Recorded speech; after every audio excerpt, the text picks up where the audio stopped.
এখনো এখনো হায়দার দল গর্তে ঢুকে আছে। যে কোনো মুহূর্তে সুযোগ পেলে আবার তারা খামচিত ঘুরবে। সাবধান, ওই হায়দার দলদের থেকে সাবধান।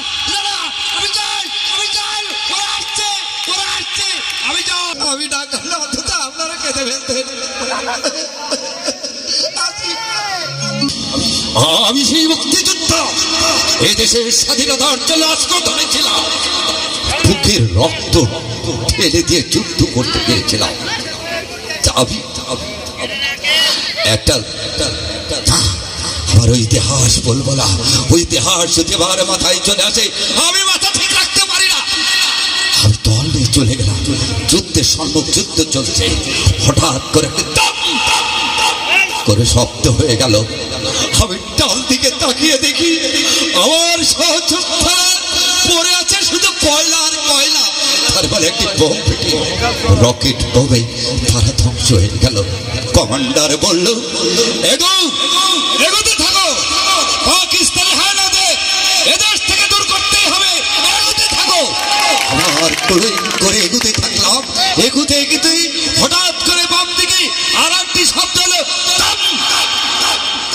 তাকিয়ে দেখি আমার বাম দিকের সহযোদ্ধারা এক চুলো বেঁচে নাই, শুধু কয়লা হয়ে পড়ে আছে, কঙ্কাল হয়ে আছে। আমি বললাম, উস্তাদ এখন কি করা যায়? আমরা দুইজনে যুদ্ধ করবো। আবার বোলিং করে এগোতে থাকলাম।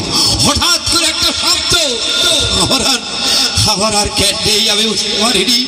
3 দিন পরে দেখি ভারতের এক হাসপাতালে পড়ে আছি, টর করে পা দিয়ে রক্ত পড়ছে। আমার একটি পা নেই, সেই থেকে আমি পঙ্গু। সবাই আমাকে ডাকে পঙ্গু মুক্তিযোদ্ধা বলে। এখনো হায়দার দল গর্তে ঢুকে আছে। যে কোনো মুহূর্তে সুযোগ পেলে আবার তারা খামচিত ঘুরবে। সাবধান, ওই হায়দার দলদের থেকে সাবধান।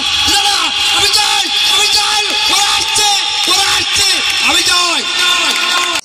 আস্তে আস্তে করে তাদের এই বলছিলাম কি, আসলেই ওই আমার ছোট ভাই যেটা বলেছে না, নন্দলাল, হ্যাঁ আমি নন্দলালের অভিনয় করে দেখাতাম। আসলে তো আমার সেই ড্রেস আপ গেট আপ কিছুই নেই, আমার আরেকজন সঙ্গী লাগে সেটাও নেই। তো যাই হোক, কিভাবে যে আমাকে নিয়ে এসছে আপনারা দেখলে বুঝতেন, আমার দুঃখটা তখন আপনারা বুঝতেন। আমি না করলে অন্তত আপনারা কেঁদে ফেলতেন। ওকে, যাই হোক, একটু অভিনয়ের কথা বলেছে, তো আমি একটু ছোট্ট অভিনয় করি। আসলে